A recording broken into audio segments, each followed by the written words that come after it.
Edición de Mesa Central con lo más importante, ya conectados en Tele 13 Radio y esperándola en conexión en Instagram Live, donde ya estamos transmitiendo a Angélica Bulnes. ¿Cómo estás, Angélica? Muy buenos días. ¿Por dónde vamos a empezar a hablar sobre lo más importante en esta mañana, Angélica?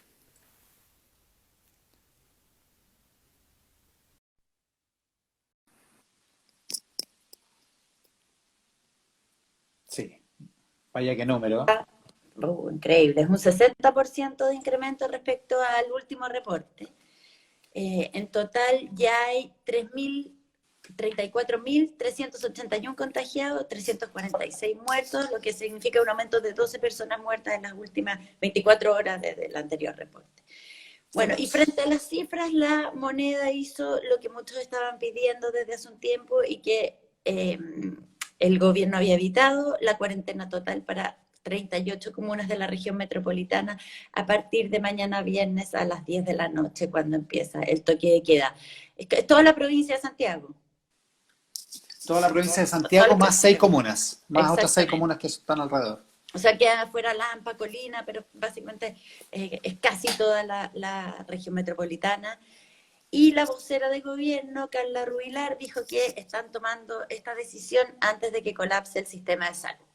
Bueno, todo esto, por supuesto, le ha dado más fuerza al cuestionamiento que ya venía desde hace días sobre todo el episodio de la nueva normalidad, el cafecito, la cerveza. Entonces, ayer hubo, Claro. por supuesto, mucho cuestionamiento porque es bien distinto a lo que estamos hoy día.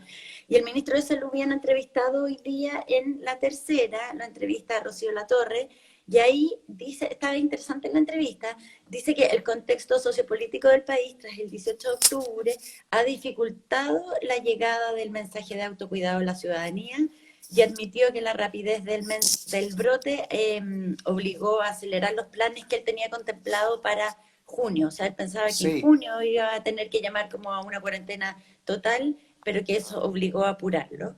Y Oye, dice que está... Solo dos cosas. Uno, estamos saludando ya a toda la gente que está integrándose a la transmisión a través de Instagram Live, que está en paralelo con la de Tele 13 Radio, pero además es realmente muy, muy interesante la entrevista de Mañalich en la Sí, tercera. Es sí. otro tono y además son otros temas. Y aborda con bastante crudeza las razones de por qué pasó todo lo que pasó, digamos. Exactamente, eso, y eso que tú mencionas es otro tono, es un tono Mm, bastante distinto. Y entonces él dice que está intensamente preocupado porque han diseñado un adelantamiento de la respuesta que creí que iba a ser más necesaria en el mes de junio, lo hemos tenido que adelantar a mayo, pero también además abunda mucho en la desconfianza que hay entre autoridad y ciudadanía y cómo esa desconfianza habría afectado eh, la respuesta de la ciudadanía, o sea, que la gente no se guardara, que la gente hiciera fiestas, que se levantara las claro. cuarentenas y la gente como que siguiera, retomara como una vida normal, no usar la mascarilla, bueno, en fin, tantas cosas, y dice que hay una responsabilidad de ellos como gobierno en eso. Bueno, Sí, muy, muy interesante. Y tiene otra cosa, aparte del tema de la confianza, que es muy interesante como para desarrollarlo, incluso si tuviéramos más tiempo, pero es muy bueno el tema de cuánto puede confiar la sociedad en sus autoridades, digamos. Y cuando hay una crisis de confianza, como en una cosa como esta, dice Mañalich, esta se manifiesta de manera bien dramática. Y lo otro es que a propósito de esa falta de confianza, desliza una crítica y dice, bueno, es bien difícil eh, hacer todo esto cuando hay, no es funcionarios públicos la palabra, dice, es agentes públicos. Cuando un sí, agente un público está en agente un matinal público. todos los días no encontrando nada bueno, se producen reacciones de defensa y no de colaboración. Claro, si hay una autoridad que se Se opone a refiere la a los autoridad, alcaldes, ¿no? a mí me da la impresión de que sí, de que Yo está hablando de creo, los sí. alcaldes, o al menos de algunos alcaldes, porque después dice que habló con alcaldes, que la confianza recíproca con los alcaldes la ve mejor aspectada. Es súper interesante el tema porque, Bueno, es entre que otras cosas, acuérdate en que un... al comienzo de la crisis la relación con los alcaldes partió bien tensa. Sí, pues, Los muy. alcaldes decretaron prácticamente por su cuenta la suspensión de clases en los colegios. Y eso fueron 48 horas entre el viernes, ese viernes 13, 14 de marzo, 13 de marzo, sí. claro, y el Y el domingo. domingo 15. Fue un episodio bien tenso, eso porque los alcaldes empezaron a suspender las clases y el gobierno se oponía. Y te acuerdas que después el ministro también reclamó Exactamente. hace algunas semanas que había sido una mala decisión. Bueno, no No, partió bien esa relación, pero ha ido eso no parte, mejorando, claro. pareciera. Aparentemente ha ido mejorando también. Yo entiendo que el presidente, lo cuenta la tercera también, que ayer, antes de anunciar la cuarentena general, llamó a varios alcaldes, al de Estación Central, al de Santiago, a Carter en la Florida. O sea, digo, se ha preocupado de esa relación también, entiendo que desde el propio presidente, pero hay ahí hay un nudo de conflicto eventual y es muy interesante cómo esta entrevista de Rocío Latorre lo cuenta en la tercera, así que es muy interesante. Nos mandan saludos desde Concepción, Angélica Bulnes. Saludos de vuelta a Concepción. Ya.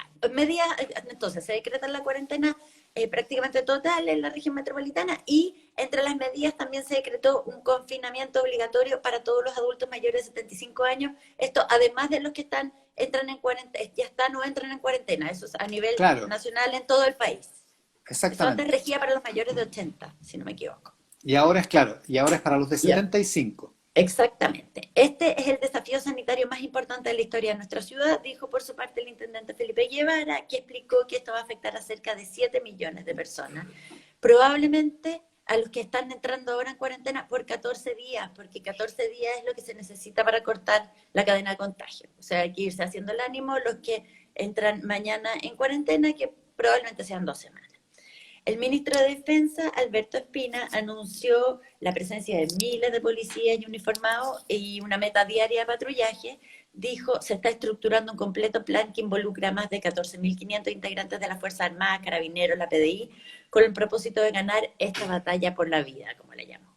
Y la Contraloría General de la República tomó razón del decreto elaborado por el gobierno que le entrega facultades al jefe de la Defensa Nacional para que imparta instrucciones a funcionarios municipales, que es una manera de decir tan complicado que se aprobó, o sea, que pasó El famoso este decreto que decreto. permite que los funcionarios municipales participen en estas medidas de fiscalización. Oye, a propósito de eso, perdón que vuelva sobre Mañalich, pero en esta entrevista en la tercera dice que se aprobó este decreto y que los empleados municipales pueden ser enviados en comisión de servicio, por ejemplo, a la Seremi de Salud. Entonces, que pueden Ya, ser, siendo empleados del municipio, cumplir tareas propias de la Seremi de Salud. Dice que van, no sé, cierran un local, inspeccionan, en fin, cosas que no tienen que ver con lo que se con lo que cuestionó, hacen generalmente. a mi juicio razonablemente, que es la posibilidad de que funcionarios municipales cumplieran labores de orden público, como por ejemplo pedirte el carnet en la calle. Claro. Eso. Ya. Y todos estos anuncios tuvieron efectos inmediatos. Por de pronto, tal como partiste mencionando, se llenaron los supermercados. ¿Viste las colas de los supermercados? Impresionante, Yo impactante tenía que porque, ir al supermercado, pero parece que no voy a ir. Con claro, aguántate lo más posible. por un factor coronavirus y por un factor paciencia, que no tengo para Es tanta que cosa. no, entiendo que la fila ayer era larga, o sea, No, bueno, pero te vi has las dado filas largas cuenta. y entiendo que duraba mucho rato, o sea, que es Mm, imposible que no, digamos. sí, No, si la gente no. se puede abastecer. Bueno, eso uno. Y también la bolsa cayó tras el anuncio, el IPSA, que es el que mide las variaciones de los precios de las acciones, cayó 3,4% y las firmas más golpeadas, o entre las firmas más golpeadas estuvieron las relacionadas con el retail, como Ripley, Ites, Tricot y también Latam, Mallplaza. Sí. Oye, a Y propósito de caídas, estamos con Angélica Bulnes en lo más importante. Se siguen cayendo las fiestas dieciocheras. Partió Ñuñoa. Ayer Cati Barriga dijo que en la víspera habían suspendido el Maipú Palusa, no sé cómo se llama, la fiesta del 18 de Maipú. Y ahora el Mercurio cuenta que el municipio de Coquimbo suspendió la Pampilla, la que es la fiesta Pampilla, que es dieciochera la más más grande. emblemática, digamos. Claro, po. Hubo más de 500.000 personas el año pasado y ahora el alcalde de Coquimbo dice que no hay cómo, O sea, que sí, lo más probable es que en agosto o septiembre vamos a tener varios casos, una inversión para el municipio de prácticamente 1.000 millones de pesos en elementos, sin contar toda la economía que se genera con 500.000 personas acampando ahí durante varios días. Así que está heavy la cosa para el 18. Te hay que quedar si sin se cae fonda, la Angélica Pampilla, Bulnes. no sé qué puede quedar en pie en términos dieciocheros. Vais a Pero tener que bueno, hacer una ya, fonda en tu ya, casa a esta altura. paciencia, ya vamos a tener tiempo para fiesta. Hay futuro. Y vamos a tener tiempo para preocuparnos de septiembre, Pa- ahora preocupémonos de mayo, con suerte. Sí, exactamente. Pasemos mayo y después hablamos de la fiesta y del 18 y todo eso. Ya, y hablando de fiesta, una cosa. El organizador de la fiesta en Maipú, Ya. ya, fue Ah, sí, pues multado la por famosa fiesta, el la cumpleaños. famosa fiesta. Sí, Nos la mandan saludos desde fiestecita. Valparaíso también. Ya, la fiesta en Maipú, el organizador fue multado con 50 millones de pesos. El sumario sanitario detectó que había malas condiciones higiénicas en baño, hasta roedores muertos. O sea que realmente era efectivamente. insalubre la fiesta. Pero, Pero como, pero como la estaba todo oscuro Corte, adentro, sí, la pero la gente no Corte de se da cuenta. Santiago rebajó la medida cautelar y determinó que el sujeto salga de prisión preventiva y pase a cumplir arresto domiciliario total. El Que abogado Lucas se Vargas, entiende que ahora lo va a cumplir, digamos. es que ese es el punto, pues el abogado Lucas Vargas, que es el asesor de la Fiscalía Occidente, lamentó realmente la situación y consideró que era absolutamente necesaria la prisión preventiva porque el acusado ha dado cuenta de un actuar refractario, contumaz y de absoluto desprecio a las normas jurídicas, porque te acuerdas que estaba con arresto domiciliario y lo violó el primer día, cuando recién lo mandaron guardado a la Sí, casa. es que dijo que tenía que Pues, hacer unas cosas en su oficina. Oye, pero qué gran frase. Refractario contumaz y de absoluto desprecio por... Se me bueno, olvidó la última parte. Bueno, de solo un absoluto abogado puede desprecio decir a algo las así. normas jurídicas. Refractario contumaz y de desprecio a las normas jurídicas. 7,18. ¿Y qué más con ese señor? El ministro Blumel no estaba contento con eso. No, el ministro Blumel no estaba nada contento, dijo que esta persona la primera noche de arresto domiciliario nocturno incumplió esa medida cautelar adoptada por el tribunal, por lo tanto es una señal más bien confusa y uno lo que espera en esta materia es claridad. Eso dijo el Oye, ministro. en un asunto estamos con lo más importante con Angélica Bulnes por Tele13 Radio y por Instagram Live, en un asunto que solo me hace confirmar que estamos ante las 7 plagas de Egipto. Peregrino 1962 asegura que hay preocupación por una saga de ovnis en distintas ciudades grabadas por ciudadanos. Yo no he visto ninguno, ni he visto ninguna Ahora, grabación, pero yo le diría doy fe de lo que dice el público. a cualquier vía extraterrestre que este no es el momento de venir a la Tierra. No, no es el momento. Huyan, No es este no es, guárdense, sencillamente, no es el momento. quédense sus naves. Oye, la Tercera y el Mercurio difieren en la cantidad, pero hubo 2 ataques incendiarios en la ruta 5 Sur ayer en Ercilla. Difieren en la cantidad de camiones. Según el Mercurio son 7 camiones quemados y según la Tercera son 5. Además hubo un bus, que era un bus de transporte de trabajadores, digamos, con 14 personas en su interior. Iban muy poquitos porque están separados en los asientos por razones de sanidad. Esos atentados ocurrieron en la mañana muy temprano y alrededor de las 5 de la tarde. Pero además en Ercilla, cuenta la radio Bio Bio en su sitio web, que hubo 3 atentados con disparos anoche a una subcomisaría de carabineros y a 2 predios privados, dos lugares donde vive gente, digamos, a balazos anoche en Ercilla. Entonces fue un día de furia, ayer realmente impresionante. Eso me confirma más lo de las 7 plagas que el avistamiento de ovnis, Sí, lo que está pasando en la Araucanía. dice C. Moreno 3077 que no ha visto ni al vecino que va a andar viendo ovni. Así que no sé. No sé, No, pero la la situación gente en lo la debate en Araucanía Instagram. está bien grave. Sí, muy grave porque además ha ido avanzando muy Exacto. inadvertidamente. Como estamos reconcentrados en la enfermedad y todo, y Y en como nuestras estamos guardados cuarentenas, también, cuesta más además, reportear. Mm. En esa zona del conflicto mapuche, realmente la situación está muy, muy, muy agitada. Así que vamos a ver cómo evoluciona eso. Ya, bueno, vamos a ver qué efectos va la cuarentena en la región metropolitana, porque esto, por ejemplo, significa la paralización de 747 obras que están en la zona y 31 en regiones, según un catastro que ha elaborado la Cámara Chilena de la Construcción. Dice que los proyectos detenidos son, según sus cálculos, involucran cerca de 100.000 viviendas y dan trabajo a 338.000 personas. En la región metropolitana, impresionante. Ñuñoa es la comuna que concentra la mayor cantidad de proyectos que van a quedar parados, 110 en total. Le siguen Santiago con 90 iniciativas, después Providencia, Las Condes, y en cuanto a los empleos afectados, las obras paralizadas en Santiago y Estación Central son las que concentran mayor número de personas trabajando, 48.000 y 42.000 puestos de trabajo respectivamente. Eso con respecto a la construcción, y mientras tanto en Pulso cuentan que el retail, en medio de todo esto por supuesto que ve cada vez más lejos una reapertura. Acuérdate que hace 2 semanas como que había un atisbo de que progresivamente iban a poder volver, y Claro. advierten serios efectos por el confinamiento total. Hoy se espera que el gobierno dé más detalles sobre cuáles serán consideradas actividades esenciales, porque los supermercados, la farmacia, por supuesto que Sí, sí, pero ¿cuánto claro. del retail? O sea, si el comercio online, si las tiendas, multitiendas, el comercio que hacen por internet va a poder seguir funcionando o no. Estamos bastante Con el reparto, expectantes, claro. claro, estamos bastante expectantes respecto a qué va a decir el gobierno sobre qué va a pasar con aquellas empresas que no son consideradas de primera necesidad, pero que siguen operando los e-commerce porque si no pueden seguir funcionando, efectivamente va a ser un golpe bastante duro para el sector del comercio, dijo la presidenta de la Asociación de Marcas de Retail, Paula Valverde en Pulso. Ahora, tiene sentido que siga funcionando, pero efectivamente ayer, cuando comparecieron el intendente Guevara, la subsecretaria Martorell, después del anuncio de cuarentena total, dijeron que hoy iba a haber más precisiones sobre esto, pero además que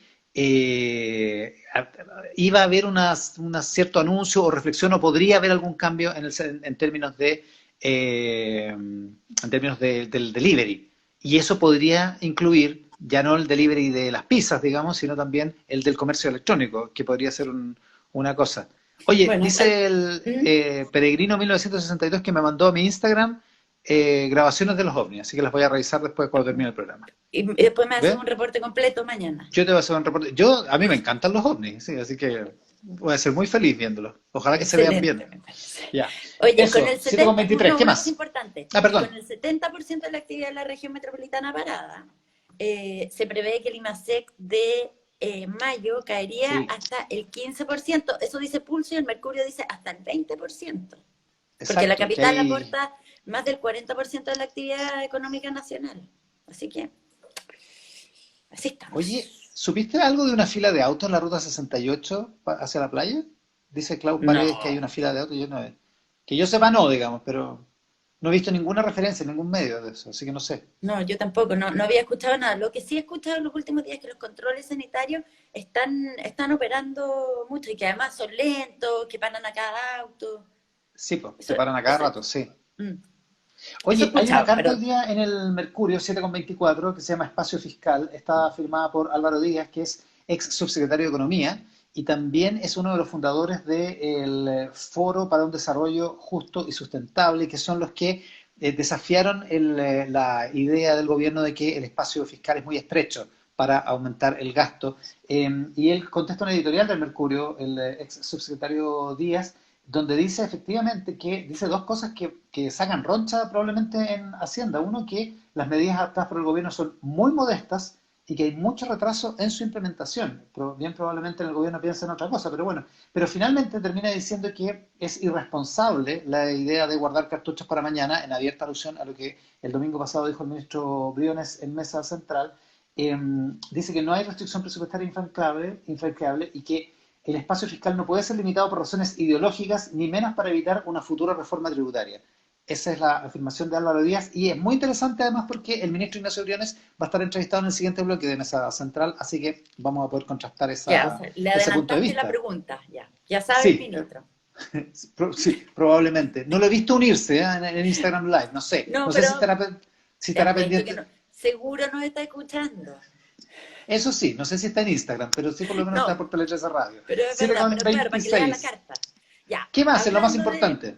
hablando del ministro de Hacienda, el ingreso familiar de emergencia finalmente quedó listo ayer tras ser despachado por el Senado y va a ser pagado a fin de mes, el 29 de mayo, a 4,5 millones de personas con depósitos a las cuentas RUT de los beneficiarios que ya hayan recibido algún pago previo al Estado. Ahora, su pasada por el Senado no fue así suave. Sí, De hecho, sí, no le iban a hacer fácil, digamos. no, no. Finalmente solo 19 senadores votaron a favor, el resto, los parlamentarios opositores, que sumaban 23, se abstuvieron, esto obligó a repetir la votación, se volvieron a abstener y entonces como las abstenciones como que se sumaron a la alternativa mayoritaria. Eso fue lo que pasó, ¿no? Se sumaron las abstenciones, ¿o no? Sí, exacto. Sí. En la segunda votación, entiendo, ¿no? Sí. Exactamente, ya. El objetivo, en todo caso, ya, dado que pasó, aunque no haya pasado así tan suavemente, es subsidiar al 60% de la población más vulnerable del país, que va a recibir 65.000 pesos en el primer mes, 55.000 en el segundo, 45.000 en el tercero. Las cifras por persona. Entonces, desde el Ejecutivo estiman que en promedio las familias van a recibir 260.000 pesos, más o menos, en promedio. Ahora, los Una familia senadores. de cuatro, digamos. Exactamente, los senadores no quedaron contentos. El senador de C, Francisco Buentumilla, dijo que el gobierno, como siempre, pone a la oposición entre la espada y la pared. Si no se aprobaba este veto, miles de familias no recibían este aporte, lo que no anuncian es lo mezquino del aporte. Y Carlos Montes, su par del Partido Socialista, que también fue de los que se abstuvo, afirmó que valoran el ingreso familiar de emergencia. Sin embargo, el proyecto tiene letra chica, tiene problemas, es un monto que no alcanza para una familia en un mes, es decreciente, es engorroso y lento. Y lo peor de todo, lo más complicado, es que deja muchas familias fuera. Así que así está el ánimo en la oposición. Y por otro lado, eso pasó en el Senado. Pero te Sí, cuento que en la Cámara llegó a su fin la discusión sobre cuánto y cómo tienen que disminuir los sueldos de los altos cargos del país. O sea, quedó la ley aprobada y va a ser ya el Consejo de Alta Dirección Pública el organismo que en una primera instancia va a determinar por cuánto se rebaja, y eso tiene claro. que hacerlo en un plazo de 30 días desde publicada la ley. La ley se debería publicar en las próximas semanas, Claro, pues, semana y media, digamos, claro. claro, una cosa así, y entonces Así que van a tener sería para fines de junio. fines de junio. Exactamente, a fines de junio debería estar quedando eso listo. Ahora, esto ata que una comisión especial conformada por un ex consejero del Banco Central, un ex ministro de Hacienda, qué sé yo, determine como más a largo plazo, pero eso se puede demorar más. Ahora, este proyecto que empujaron los diputados Giorgio Jackson y Gabriel Boric desde el comienzo, desde que llegaron a su primer periodo en el Congreso, finalmente se demoró 6 años, pero se le aguó un poco el haber logrado esto al diputado Giorgio Jackson a raíz de esta polémica. No, bueno, uno, porque no lograron que se rebajara de inmediato el monto que ellos querían, que era el 50%, o al menos el Claro. 30%, sino que eso se va a determinar, pero además también por una polémica que saltó como una esquila en medio de todo esto, que fue esta denuncia o esta llamado de atención que hizo el diputado Renato Garín, ex RD, sobre a dónde iban a parar las donaciones que los diputados de Revolución Democrática hacen de su propio sueldo. Ellos donan la mitad. Entonces él dijo, ya, pero ¿cómo se donan esas plata? Y todo esto ha abierto un flanco, una discusión sobre cómo se administran esas plata, y de hecho hoy día cuenta el Mercurio que el CERVEL le va a solicitar a ese partido que aclaren esas donaciones para campañas. Sí, o sea, se le enredó el asunto a Revolución Democrática y al diputado Jackson. Vamos a ver Claro. qué ocurre con eso. Oye, dos cosas. Uno, que una persona que sabe de estas cosas me dice que ayer, después de las 5 de la tarde, aumentó ostensiblemente el tráfico fuera de Santiago en la ruta 5 Norte. Mira, Mm. lo detectó Carabineros. O sea, apenas se ¿Qué tal? dijo que había cuarentena, habría gente que se habría mandado a cambiar. Eso podría Aparentemente, un pasar. tráfico anormal para un miércoles. Eso. Pensé que me iba a decir que Y- había aumentado mucho el tráfico de ovnis, pero no como es sé, no, no. Ve, vamos viendo, vamos viendo. Oye, ya vamos a saber. y nos mandan saludos desde un lluvioso Frutillar, 7:30. ¿Algo más es lo Qué más importante? suerte estar en Qué Frutillar. lindo, ¿no? Y la lluvia. La lluvia. Bueno, lo último cortito, la Corte de Apelaciones de San Miguel declaró admisible la querella presentada por los carabineros que formalizados por abuso sexual agravado y tortura en contra del estudiante de medicina José Maureira al interior de la comisaría Pedro Aguirre Cerda. Entonces, Este es el estudiante de la Católica que fue detenido en un saqueo y que después exactamente. acusó que lo habían violado. Entiendo que son 6 carabineros que están formalizados por eso. Claro, y ellos ahora se están querellando contra los fiscales por obstrucción a la justicia. Dicen que los persecutores ocultaron, alteraron o destruyeron antecedentes o documentos que permitirían establecer la existencia o inexistencia de un delito. Y entonces se pide incluso en la querella citar a declarar al fiscal nacional Jorge Abbott, a Héctor Barros de la Fiscalía Sur y a otros persecutores. Y bueno, como esto es contra los fiscales, va a tener que quedar a cargo un fiscal regional que va a tener que designar el propio fiscal nacional, Jorge Abbott. Está buena. Ya, buen caso. 7:31 y hasta aquí llegamos con lo más importante de la última jornada. Lo revisamos a través de Instagram Live, que estamos despidiendo a esta hora, y también en Tele 13 Radio. Angélica Bulnes vuelve luego, porque es jueves, al Rat Pack, ¿no? Así es. A Así la que mesa de voy y editoras, aquí en vuelvo. Mesa Central. Va y vuelve. Ya. Despídete de la gente en Muy Instagram, buenos Angélica días. Bulnes. 7:32. Hacemos Mesa Central.